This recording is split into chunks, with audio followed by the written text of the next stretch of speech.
On this episode of Rock Down South, we sit down with Struggle Jennings, and this guy's probably one of the most inspiring artists out there, so you definitely don't want to miss this episode. We hope y'all enjoy. Let's go. Hey, what's up? It's Struggle Jennings, and you're listening to Rock Down South.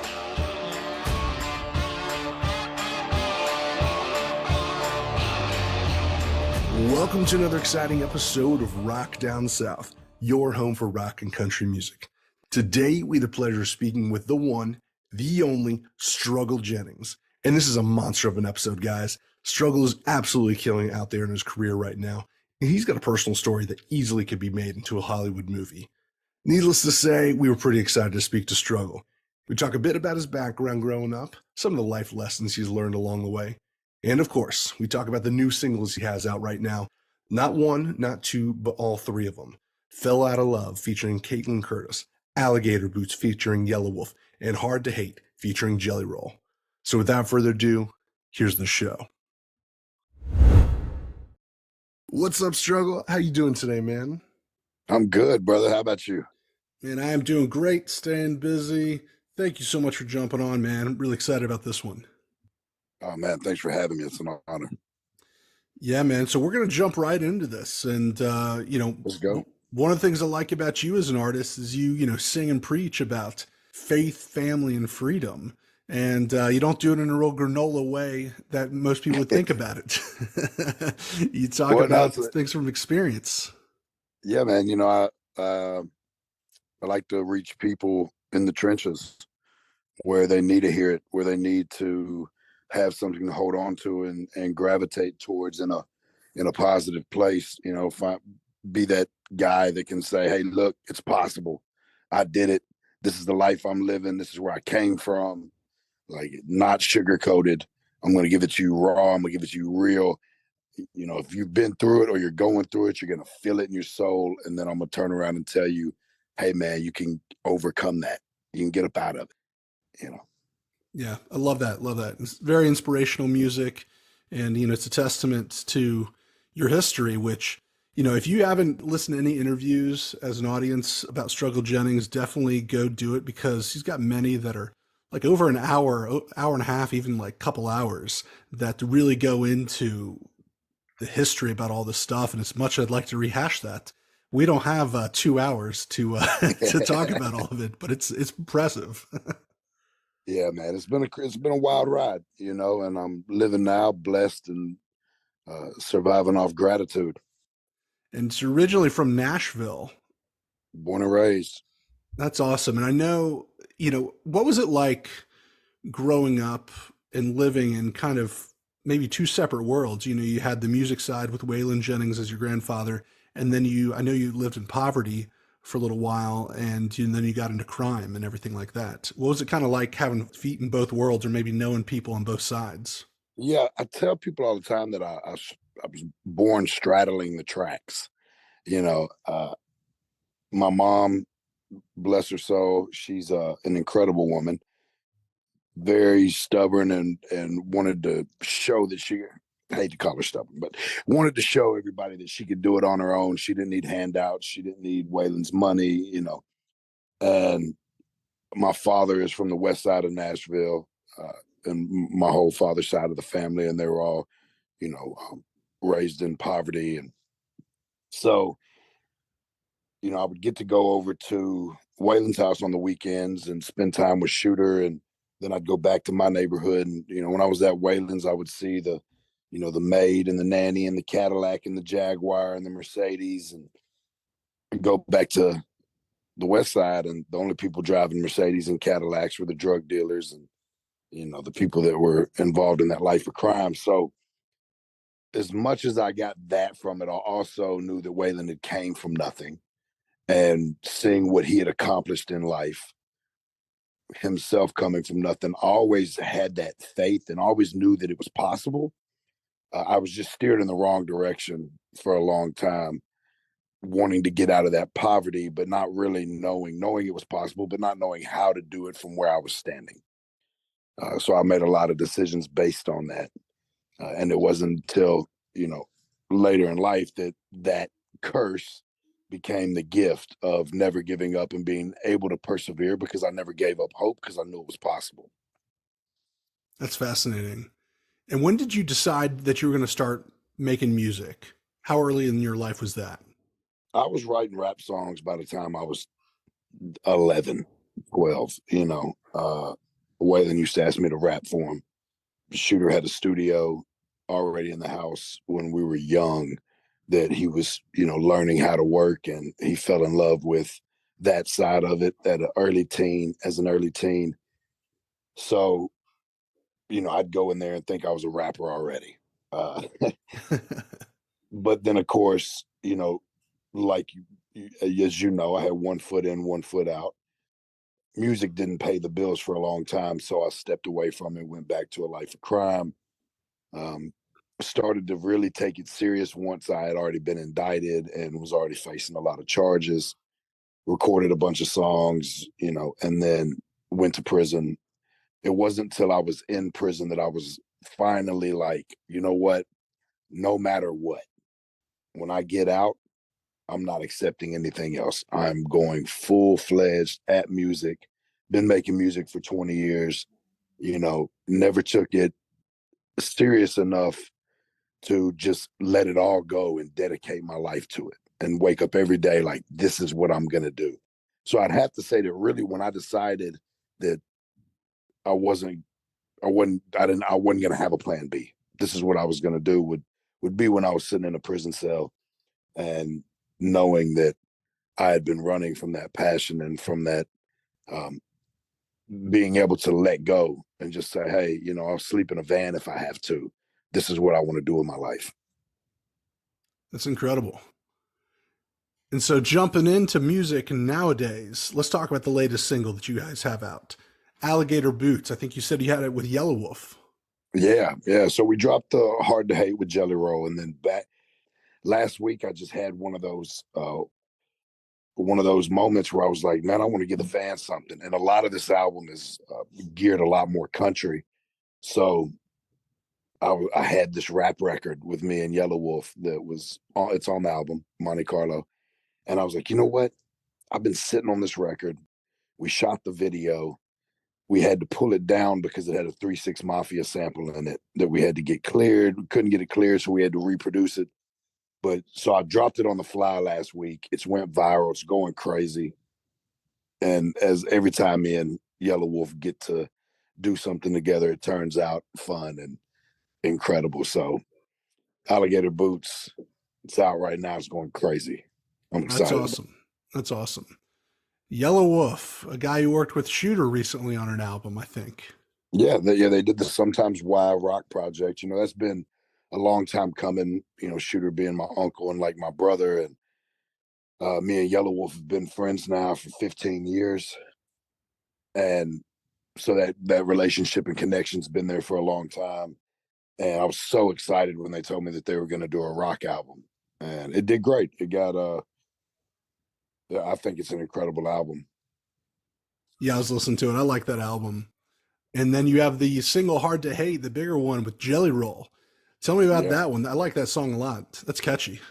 Oh, I love it, man. It's one of those things. Me and Jelly were sitting here talking, and we were just talking about, all the things in life and all the things that we've been through and the changes we've had to make in our life to continue to evolve and to grow. And we're like, there's just some things though we can't let go of. There's some things that, you know, that are just hard to hate. Some things that are just, there's a lot that we've had to leave in our past, friends, relationships, habits, and then there's some things that we'll just never let go of, and that's what the song was about. And it was fun. It was the first song that me and Jelly had got to do together where we were just both singing.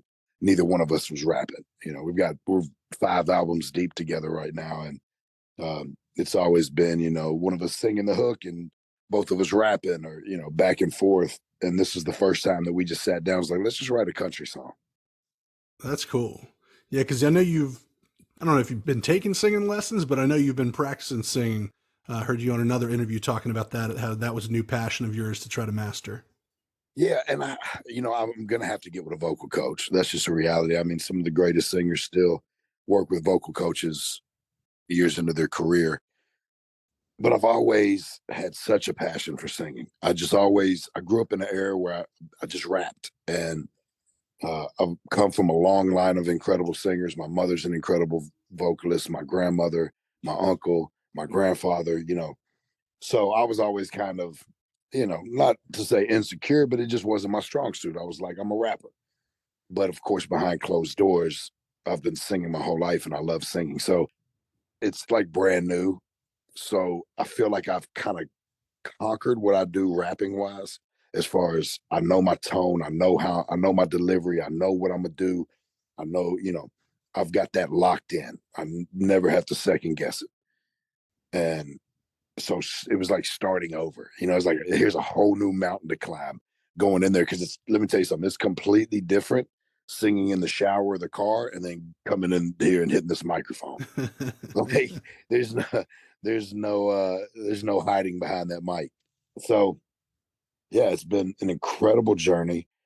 As I recorded Monte Carlo, when I got to the end of recording it, I was like, man, I could go back and sing so many of these songs so much better now because of, singing every day and being in the studio recording, finding my voice, finding, my range and where I'm comfortable at and finding new things that I can do with my voice that I didn't even know.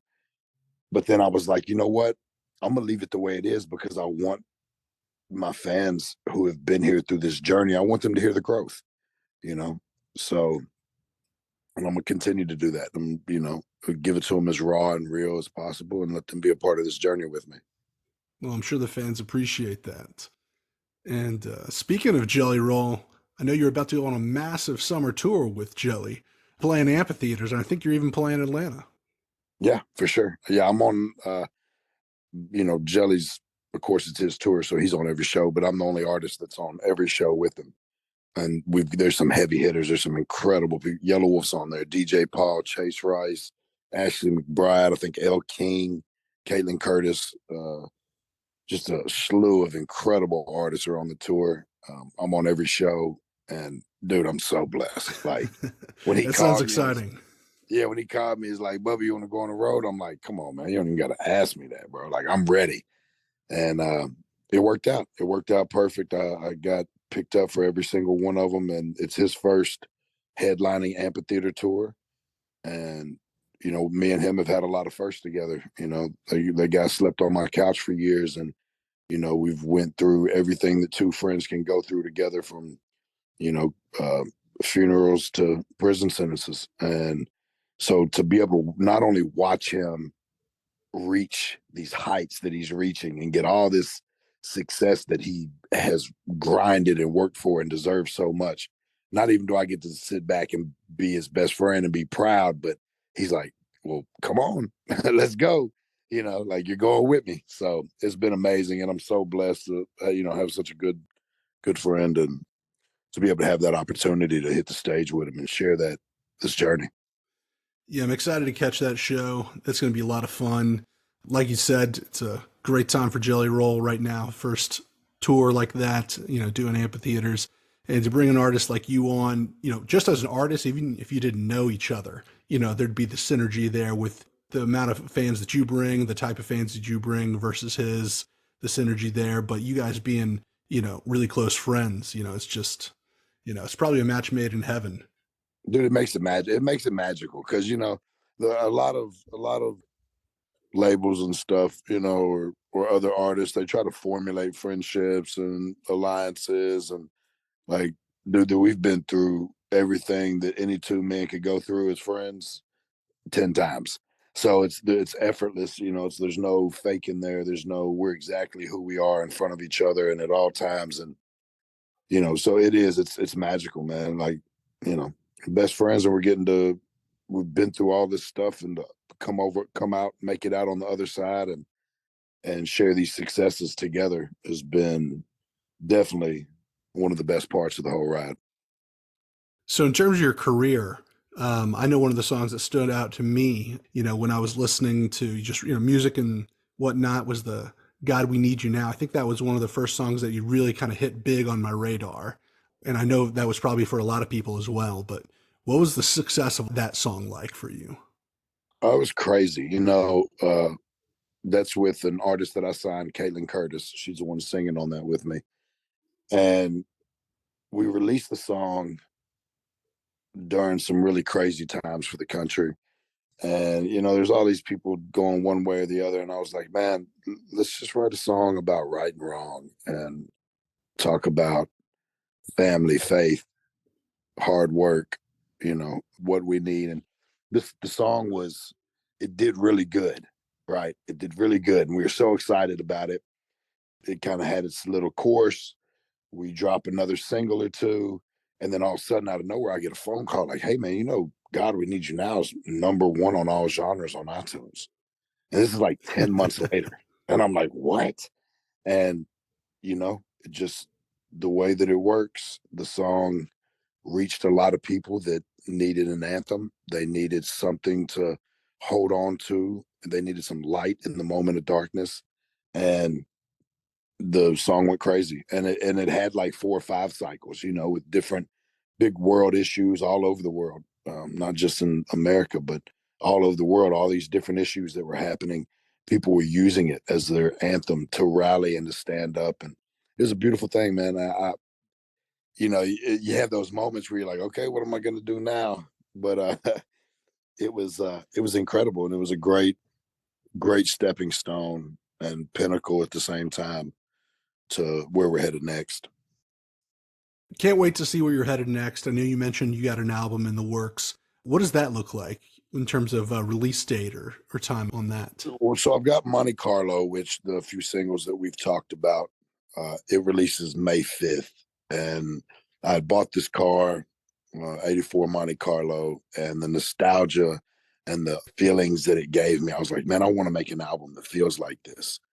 So, it's got everything from 2000s hip hop to rap to country, a little bit of rock and roll. It's got some, newer sounding country. It's got some older sounding country, 90s country. So it's just kind of I drove the car every day to the studio, and whatever I felt like when I came in the studio, that's what we did. So it's all over the place, but I love the body of work, and it's really true to who I am and to my evolution and my journey and where I'm at as a man.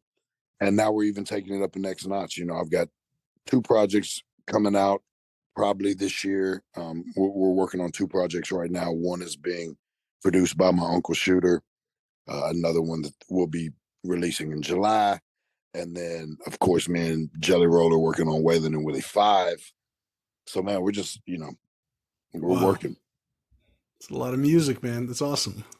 Oh, yeah. Plus, I got JD Huggins. I got my daughter, Brianna Harness. She just dropped her new project, Cowgirls Don't Cry, that I co-wrote and co-produced on. And then Caitlynn Curtis is dropping her album later this year, another album later this year. And, Bonnie Stewart, my Americana artist that I have, she's dropping another album. So we're just working. And this is on your record label, Angels and Outlaws, right? Yeah. Yeah. JD, yeah, we love JD. We interviewed him back maybe about a year ago, and then he's playing our Georgia Country Songwriters Night. So we love that guy.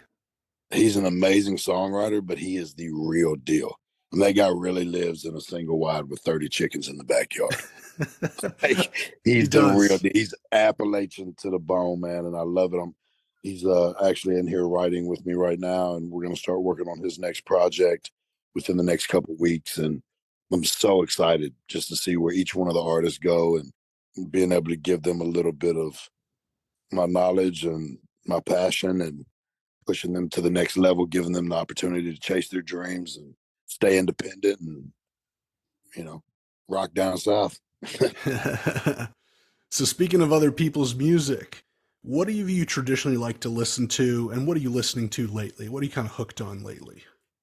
Man, my playlist is insane. I mean, I go from, you know, 90s country, like George Strait, to 90s rap, to like Tupac.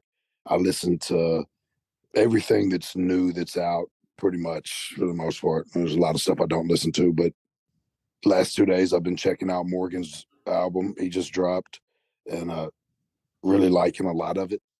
Um, Man, I'm all over the place. My playlist is crazy. Like I literally listen to all different genres all the time. It's music to me is an emotion and a feeling, and what do you need for that moment? What song is going to give you what you need in that moment? You need something that's upbeat. If I'm in the gym, I'm on Kevin Gates and Meek Mill. You know, um, been playing my daughter's album on repeat because it's incredible.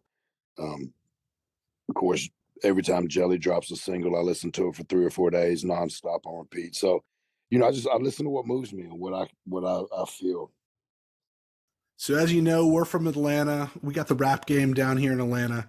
Have you spent Mm. much time down here? Yeah, I actually when before I went to prison, I had a condo in Atlanta. I recorded outlaw shit actually with me and Yelawolf. We recorded at Patchwork Studios in Atlanta, and then I recorded about 70% of I Am Struggle at Tree Sound. Love Atlanta. I did a bunch of singles with Drummer Boy. When he was, I mean, he's still popping, but when he was, had 5 songs on the radio.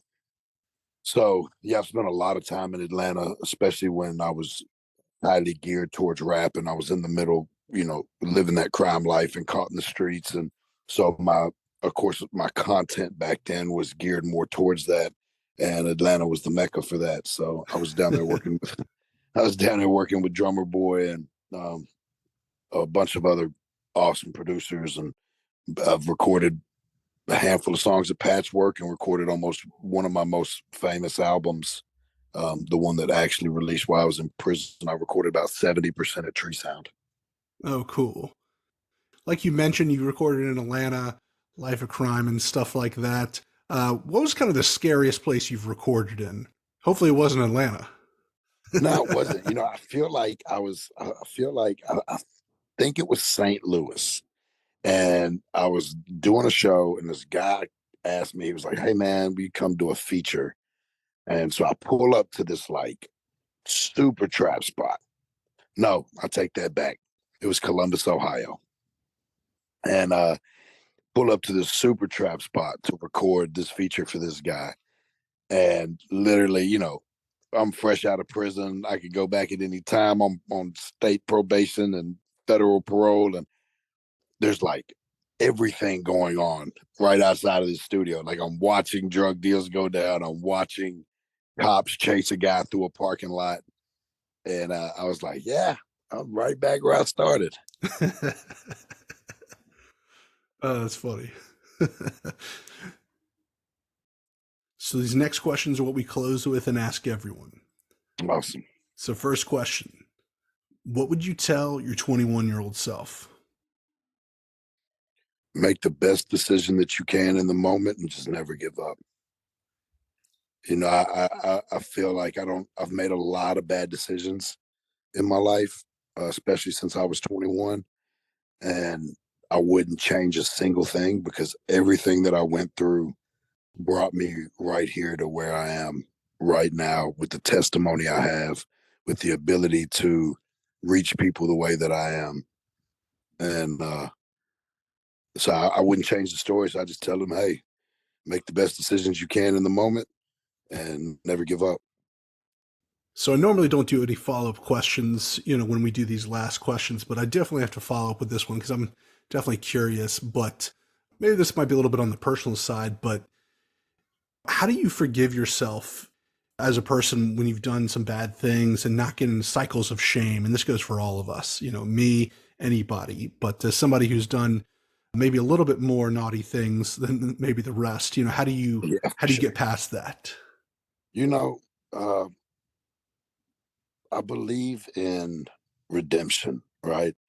And all the mistakes that I made, if I've hurt people, definitely, put my children through hell and back. They were in foster care when I came home and lost the mother of my kids to a drug overdose. And so, not to mention, all the crimes I committed and the things that I did throughout my life. I could sit around and wallow in regret and wallow in self pity and say, man, I can't believe I did this or did that. Or I can get out there and try to change lives and turn it around, take that negative, turn it into a positive, take everything that I learned in that darkness and shine that light so that to help lead others out of the darkness.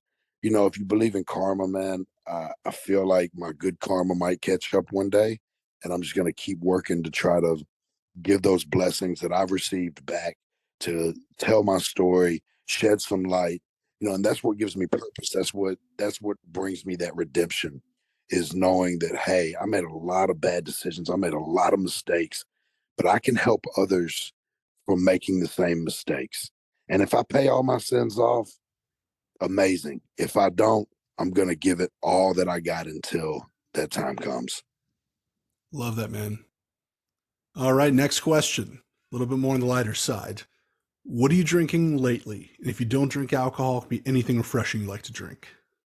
Well, I'm a tequila guy. Um, love Casamigos. I would love to be able to plug my new tequila, but we're still in the works, so I can't say anything until it's locked in. But love Casamigos as far as tequila goes.